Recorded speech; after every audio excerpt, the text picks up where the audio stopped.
el riñón se envejece. Y se los digo no por preocuparlos, sino por tranquilizarlos, porque muchos de ustedes son personas que tienen más de 70 años y entonces cuando van al médico y el médico les aplica esta fórmula, les dice, tienes insuficiencia renal. Aquí hay que ser muy cuidadosos porque una cosa es la nefropatía diabética y otra cosa es el envejecimiento renal. Entonces, una persona que tiene 80 años y tiene una función renal de 50, esto probablemente sea más envejecimiento renal que nefropatía diabética, porque estamos hablando que después de los 60 años, los seres humanos solemos perder función renal por la edad. Entonces, digamos que si uno llega a los 80, probablemente ya uno no tenga 60 de función renal, porque después de los 60 ya uno va sumando 20 que fue perdiendo la función renal, y entonces a muchos de estos pacientes les dicen, tienes insuficiencia renal, y el pobre paciente empieza a no dormir porque cree que va a terminar en una máquina de diálisis, cuando realmente lo que ha pasado es que los riñones se han envejecido y su función renal ya no es de 60. Entonces, ese punto es importante tenerlo en cuenta, sobre todo porque puede generarle una preocupación y una mortificación a una persona que realmente no tendría por qué tenerla. Entonces, por eso quería darles ese pequeño dato. Doctora, como dices que el riñón se envejece, todos los órganos y la salud, pero entonces el hígado y todo también, ¿no? Bueno, lo que pasa es que el envejecimiento del hígado y de los otros órganos, bueno, del cerebro es muy fácil verlo, pero del hígado es muy difícil poder medirlo. O sea, quiero decir que como el riñón tiene una forma de cuantificar su función, uno puede estimar qué tanto va envejeciendo la cosa, porque se cuantifica su función, pero el hígado no se cuantifica su función. Entonces es muy difícil poder decirle a una persona, porque los métodos que tenemos para evaluar el hígado, la función no se cuantifica con los años. Entonces no podría decir que eso sucede igual porque no hay forma de medirlo, pero el riñón sí definitivamente sucede en la vida real. Entonces, hay que medir la creatinina, hay que medir la microalbuminuria, hay que medir la hemoglobina glicosilada. Y otra vez la traigo. Doctora, ¿usted con la hemoglobina el 7 o el 8 ya ordena la insulina? No, la hemoglobina glicosilada es el calificador. No hay, hoy en día hay algunos esquemas de tratamiento que recomiendan que si la persona diabética tiene más de 10 o más de 9, entonces necesite ponerse insulina. Pero no hay un número absoluto de hemoglobina glicosilada con el que un médico podría decirle a un paciente con certeza, ya te tienes que poner la insulina. Porque van en juego muchos factores para poder decidir si esa persona necesita o no necesita la insulina. Si es un diabético tipo 2, esta persona debe estar recibiendo otros fármacos, depende también del tiempo que tenga de diagnóstico de diabetes, de las otras enfermedades concomitantes que tenga, de qué tan afectado está su riñón o su hígado por la enfermedad o por otras enfermedades, y con ese conjunto de factores es que se decide si esta persona necesita recibir tratamiento con insulina o no.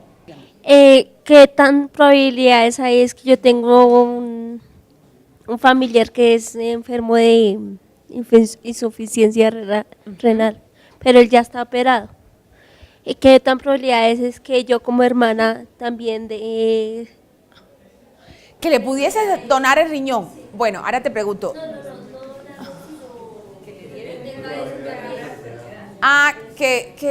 Bueno, si lo que les decía, o sea, si el factor de riesgo, si uno es diabético, primero se necesita que desarrolles la diabetes, por decirlo, o sea, estamos hablando de la nefropatía diabética. Si usted tiene un familiar en primer grado que por diabetes hizo una nefropatía diabética e hizo insuficiencia renal, esto quiere decir que usted tiene más riesgo que otra persona diabética que no tiene un familiar para hacer nefropatía diabética e insuficiencia renal. Pero no quiere decir que usted también va a hacer insuficiencia renal. quiere decir que tiene más riesgo. Y ese riesgo es modificable. Quiero decir, no puedo cambiar que soy su hermana, pero sí puedo cambiar mi tensión arterial, mi control glucémico, mi peso, no fumar, tener colesterol bien, no tomar fármacos que dañan riñón. Si yo controlo todos esos factores, probablemente, aunque tenga la predisposición genética, no voy a terminar con una nefropatía diabética ni hacer una insuficiencia renal. Doctora, gracias. Quiero saber qué especialista endocrino o médico general, quién trata esto de la diabetes, por favor. Bueno, la diabetes es una enfermedad que en el mundo estamos hablando de más de, las estadísticas dicen que para el año 2025 habrá más de 180 millones de personas con diabetes. Estamos hablando de un gran número de personas. En ese nivel, y pensando en que estamos hablando de una enfermedad que afecta a millones de seres humanos en el mundo, los médicos y los servicios de salud no tienen endocrinólogos para atender millones de personas con diabetes. Y todas las diabetes, aunque sea la misma clase de diabetes, los pacientes no tienen las mismas complicaciones, no ameritan las mismas intervenciones de tratamiento. Entonces, ¿qué pasa? Que la diabetes tipo 2 es una enfermedad que puede ser tratada por el médico general. Si este paciente tiene ya complicaciones instauradas o tiene mal control del azúcar, a pesar de que no tiene las complicaciones, entonces probablemente este paciente tenga que pasar a una escala de una complejidad superior y lo tenga que ver un médico mejor entrenado para poder ayudarlo, y debe verlo un equipo de personas y de profesionales de la salud entrenados en el manejo de la diabetes, porque la diabetes es la misma, pero los pacientes no son los mismos, no tienen el mismo tiempo con la enfermedad, no tienen los mismos factores que los arriesgan a desarrollar una u otra complicación, no se adaptan a las mismas cosas, y por eso la diabetes es una enfermedad que hay que trabajar en equipo.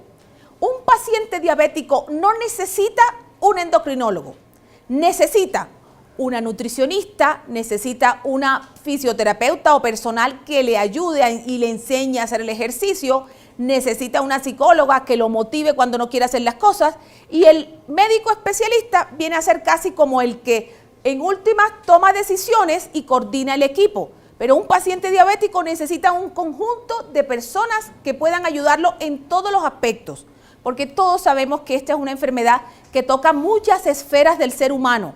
No es solamente tomarme una pastilla o ponerme una insulina. Si no hago el ejercicio, si no sé cómo tengo que comer, si no tengo la motivación para hacer las cosas, seguro, aunque tenga la fórmula mejor del mejor especialista, no voy a tener los resultados tan buenos como aquel paciente que lo ve el médico general, pero lo ve la nutricionista, lo enseñaron a hacer el ejercicio, tiene alguien que va y lo motiva cuando no quiere hacer las cosas. Seguramente los resultados van a ser muchísimo mejores para aquel que lo ve el médico general. Jamás va a llegar a necesitar ir al especialista, porque siempre va a estar con el control glucémico adecuado, con una hemoglobina glicosilada en la meta, con una tensión arterial bien controlada, con un colesterol bueno, no fuma, tiene un peso normal para su estatura.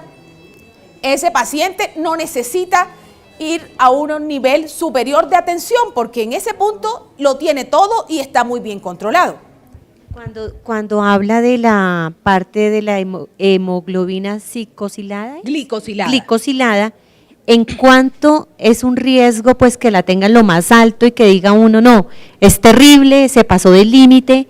¿En cuánto debe estar un paciente? Me encanta esta pregunta y se la agradezco, porque la hemoglobina glicosilada, muchos pacientes no saben qué es, tristemente muchos médicos tampoco, y uno se queda pensando si esto es un punto en contra, porque la hemoglobina glicosilada es una medición que se hace en la sangre, ¿verdad? ¿Y qué se está midiendo ahí cuando a uno le hacen hemoglobina glicosilada? Quiero decirle además que este examen solo se le hace a los diabéticos. No hay otras enfermedades a las que se les haga hemoglobina glicosilada, porque este es un examen exclusivo de la diabetes. ¿Qué se está midiendo cuando uno le hacen una hemoglobina glicosilada? le están midiendo qué porcentaje de la hemoglobina, que todos tenemos en la sangre la hemoglobina, cuando nos hacemos un cuadro hemático, esto sí todo el mundo ve cómo está su hemoglobina. La hemoglobina glicosilada se está refiriendo al porcentaje de esa hemoglobina total que tiene la persona que está unido al azúcar. Y es el calificador número 1 del tratamiento que esta persona está recibiendo para la diabetes. Esta hemoglobina glicosilada es como si nosotros echáramos una mirada atrás 3 meses atrás.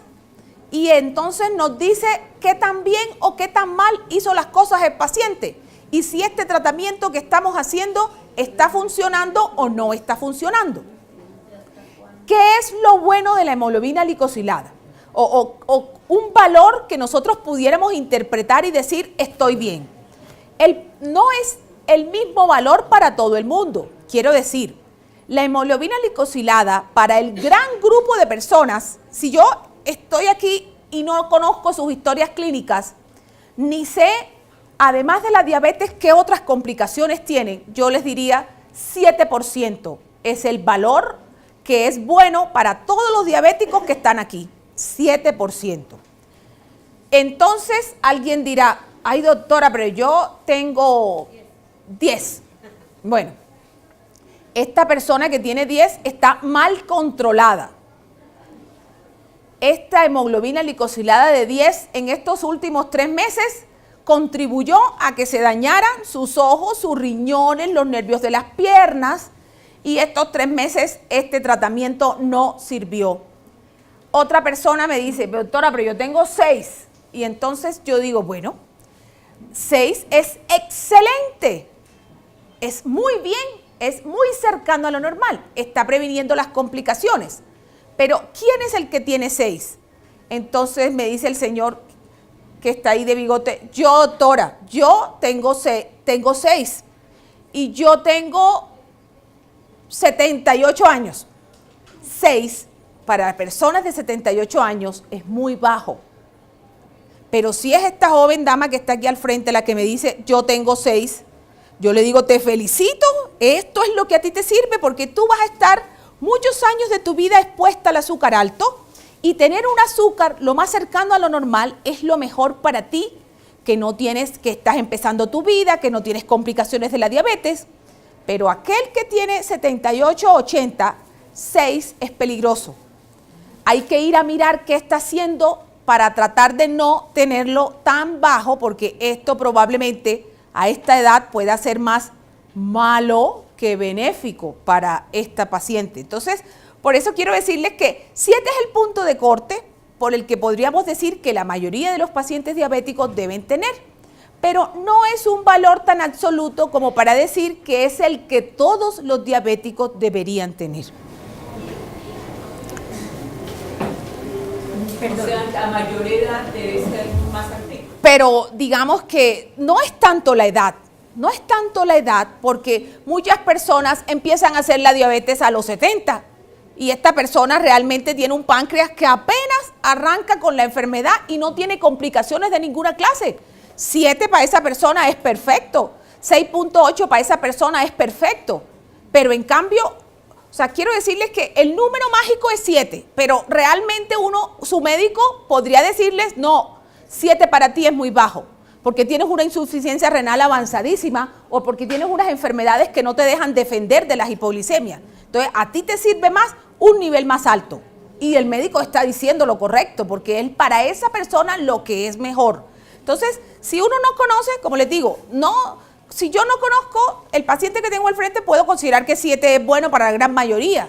Pero para algunos casos específicos, para algunos extremos, 7 tal vez no sea tan perfecto. Entonces, sigamos.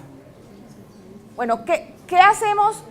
Algunas cosas puntuales que yo quiero dejarles de mensaje de la nefropatía.